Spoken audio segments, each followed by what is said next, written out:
அனைவருக்கும் வணக்கம். இன்றைக்கி நம்ம சினி ஃபேக்ட்ரி சேனலில் யாரை பற்றி பார்க்க போகிறோன்னா விஜய் சேதுபதி இதுவரை நடித்த படங்கள் பற்றியும் அவர் நடித்த படத்தில் எது ரொம்ப ஹிட் ஆனது என்பதை பற்றியும் இந்த வீடியோவில் பார்க்கலாம். அது மட்டும் இல்லாமல் அவர் நடிப்பில் அடுத்ததாக வெளிவரும் படங்களுடைய அப்டேட்ஸை இந்த வீடியோவில் பார்க்கலாம். இந்த வீடியோ உங்களுக்கு பயனுள்ள தகவல்களாக இருக்கும். அதனால் வீடியோவில் எந்த இடத்துலையும் ஸ்கிப் பண்ணாமல் முழுமையாக பாருங்கள். வாங்க வீடியோக்குள்ளே போகலாம். இப்போது பார்த்தோம்னா விஜய் சேதுபதி ஒரு படத்தினுடைய ட்ரைலரை வெளியிட்டிருக்காரு. இந்த படம் எப்போ ரிலீஸ் ஆகுதுன்னா மார்ச் 14ஆம் தேதி. அந்த படத்தின் பெயர் பார்த்தோம்னா ரப்பரா. இந்த படத்தினுடைய கதை என்னன்னு சொல்லனா, சுருக்கமாகவே சென்னையில் நாயகன் தேர்ந்தெடுத்த பாதை அவனுடைய வாழ்க்கையை எப்படி பாதிக்கிறது என்பது தான் இந்த படத்தினுடைய கதையாக இருக்குது.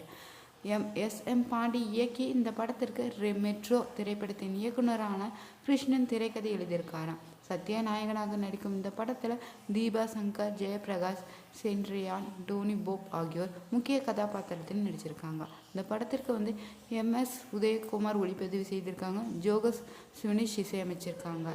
விஜய் சேதுபதி பார்த்தோம்னா இந்திய நடிகராக இருக்கிறாரு. முக்கியமான தமிழ் படங்களும் தான் அதிகமாக நடிச்சிருக்காரு. ஒரு சில படங்களில் இந்தி, மலையாளம், தெலுங்கு மற்றும் கன்னட மொழிகளிலும் பணியாற்றிருக்காரு.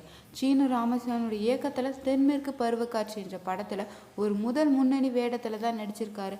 அதன் பின்பு 1996 அங்கீகரிக்கப்படாத வேடங்களை நடித்து தனது வாழ்க்கையை தொடர்ந்திருக்காராம். திரைப்பயணத்தில் 2012ஆம் ஆண்டில் சேதுபதியினுடைய வாழ்க்கையை ஒரு திருப்பு முனையாக அமைஞ்சிச்சுன்னே சொல்லலாம். அவராவது 3 வெளியீடுகளின் விமர்சன ரீதியாகவும் வணிக ரீதியாகவுமே வெற்றி பெற்றினார். இதன் விளைவாக தான் அவரது புகழும் அதிகரிச்சிருக்கு. சசிகுமார் நடித்த சுந்தரபாண்டியன் படத்தில் சேதுபதி முதல்ல எதிர்மறை வேடத்தில் நடிச்சிருந்தார். பின்னர் தான் கார்த்திக் சுப்பராஜ் மற்றும் பாலாஜி தர்ணேஸ்வரன் இயக்கத்தில் அறிமுகமான படங்களை த்ரில்லர் படமான பிட்சா படத்துலையும் நகைச்சுவை பொழுதுபோக்கு படமான நடுவில் கொஞ்சம் பக்கத்தில் காணும் படத்துலையும் முன்னணி வேடங்களை நடித்தாராம். சேதுபதி பார்த்தோம்னா ராஜபாளையத்தில் பிறந்திருக்காரு. தன்னுடைய ஆரம்ப காலத்தில் கணக்காளராகவே தொடங்கியிருக்காராம். கணக்காளர் பணி பிடிக்காததுனால நடிப்பு பணியை தேர்ந்தெடுத்திருக்காரு. 2010 தென்மேற்கு பருவக்காட்சி திரைப்படத்தின் மூலமே கதை மாந்தராக நடிக்கும் அவரை 5 ஆண்டுகளுக்கு மேலாக இவர் சிறு வேடங்களில் நடிச்சிருக்காரு. பீட்சா, நடுவில் கொஞ்சம் பக்கத்தை காணும் போன்ற திரைப்படங்களில் கதாநாயகர் நடிச்சிருக்காரு. ராஜபாளையத்தில் பிறந்த இவர் தன்னுடைய படிப்பை விருதுநகர் மாவட்டத்தில் சென்னையிலும் மேற்கொண்டிருக்காரு.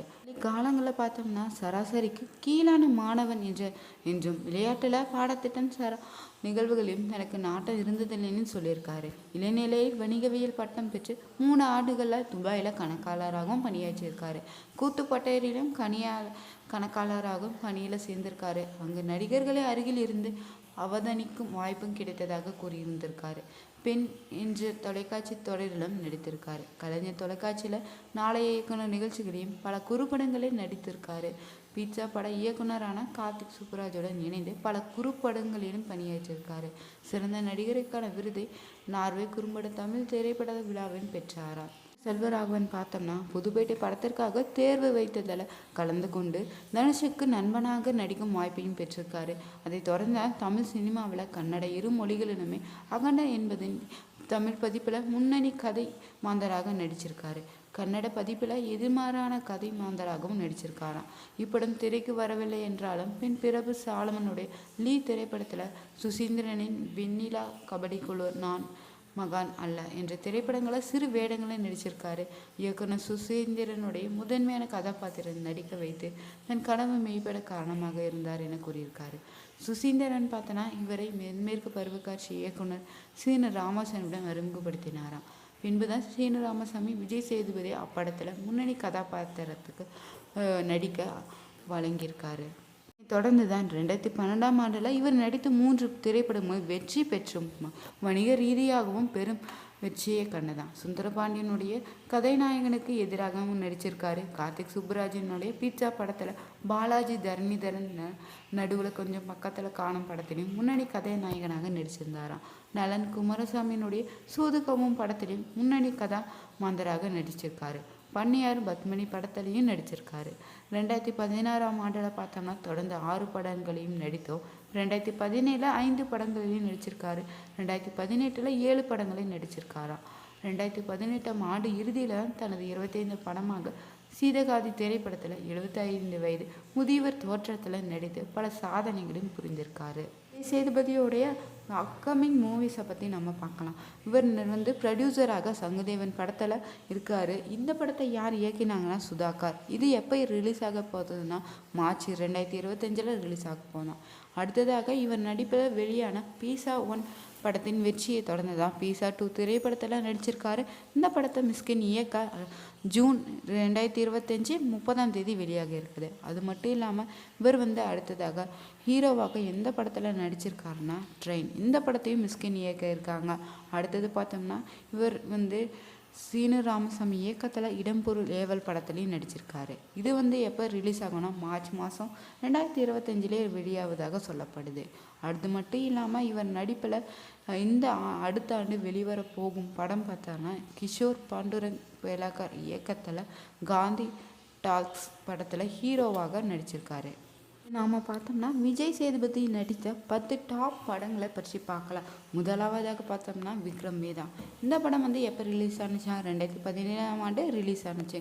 மாதவன் இந்த படத்தில் போலீஸ் வேடத்துலேயும் ஜோடியாக வேதா என்ற சக்தி வாய்ந்த கேங்ஸ்டராக விஜய் சேதுபதி நடிச்சிருந்தார்.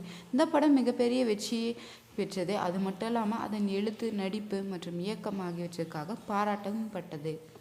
இது அவர் நடிப்பில் வெளியான படம் பார்த்தோன்னா 96. இந்த படம் ரசிகர்கள் மத்தியில் மிகப்பெரிய வரவேற்பு பெற்ற படம்னே சொல்லலாம். இந்த காதல் நாடகத்தில் விஜய் சேதுபதி ஒரு பள்ளி ஆசிரியராக நுட்பமான ஆனால் தாக்கத்தை ஏற்படுத்தும் பாத்திரத்தில் நடிச்சிருந்தார். அவர் தனது குழந்தை பருவ காதலுடன் மீண்டும் இணைகிறாரா இல்லையா என்பது தான் இந்த படத்தினுடைய கதையாக இருக்குது. இந்த படம் பார்த்தோன்னா வணிக ரீதியாகவும் விமர்சன ரீதியாகவுமே வெற்றி பெற்றதுன்னே சொல்லலாம். அவரது நடிப்பு பரவலாகவே இந்த படத்தில் பாராட்டப்பட்டுச்சு. 2019 அவர் நடிப்பில் வெளியான படம் தான் சூப்பர் டீலக்ஸ். இந்த படத்தில் தொகுப்படத்தில் விஜய் சேதுபதி பார்த்தோம்னா ஒழுக்க குறைபாடுகளை எதிர்கொள்ளும் ஒரு மனிதன் கதாபாத்திரத்தில் நடிச்சிருந்தார். இந்த திரைப்படம் அதன் துணிச்சலான கதையும் சேதுபதியின் குறிப்பிடத்தக்க நடிப்பால் மிகப்பெரிய வெற்றியை பெற்றதுன்னு சொல்லலாம். தளபதி விஜய்க்கு ஜோடியாக விஜய் சேதுபதி பவானி என்ற கதாபாத்திரத்தில் நடித்த படம் தான் மாஸ்டர். இந்த படம் எப்போ வெளியானுச்சா 2021 தான் வெளியாகி மிகப்பெரிய வசூலையும் பெற்றுச்சு. படம் பாக்ஸ் ஆஃபீஸ்லேயும் மிகப்பெரிய வெற்றியை பெற்றுச்சு. ஒரு இரக்கமற்ற வில்லனாக இந்த படத்தில் மிகுந்த பாராட்டை பெரும் விதத்தில் நடிச்சிருந்தார் விஜய் சேதுபதி. அவர் நடிப்பில் வெளியான படம் பார்த்தோம்னா 2016 ரஜினி முருகன் சொல்லலாம். இதெல்லாம் நகைச்சுவை நாடகம். இதில் சேதுபதி ஒரு மென்மையாகவும் வேடிக்கையான கதாபாத்திரத்தில் நடித்திருந்தாரா. இந்த படம் வணிக ரீதியாக வெற்றி பெற்றது பின்னாடி தான் முக்கிய வணிக சினிமாவில் இவர் இந்நிலை நிறுத்தியது. பார்த்தோம்னா விஜய் சேதுபதி சூப்பர் ஸ்டாருடன் இணைந்து நடித்த படம் தான் 2019 வெளியான பேட்டை படத்தை சொல்லலாம். ரஜினிகாந்த் நடித்த இந்த பேட்டை படத்தில் விஜய் சேதுபதி முக்கிய வில்லனாக நடிச்சிருந்தார். இந்த பாத்திரத்தில் அதன் தீவிரமும் வலுவான இருப்புக்காக பார்வையாளர்களை நன்கு வரவேற்கப்பட்டுச்சு. இதனுடைய ஆரம்ப கால வணிக ரீதியான வெற்றி படமாக அமைஞ்சது தான் சுந்தரபாண்டியன். இந்த படம் 2012 வெளியானுச்சு. இதில் ஒரு எளிய கிராமத்து மனிதராக நடிச்சிருந்தார். தமிழ் மற்றும் சினிமாவில் நம்பகமான நடிகராக அவரது இந்த படம் இடத்தை பிடிக்க உதவிச்சுன்னே சொல்லலாம்.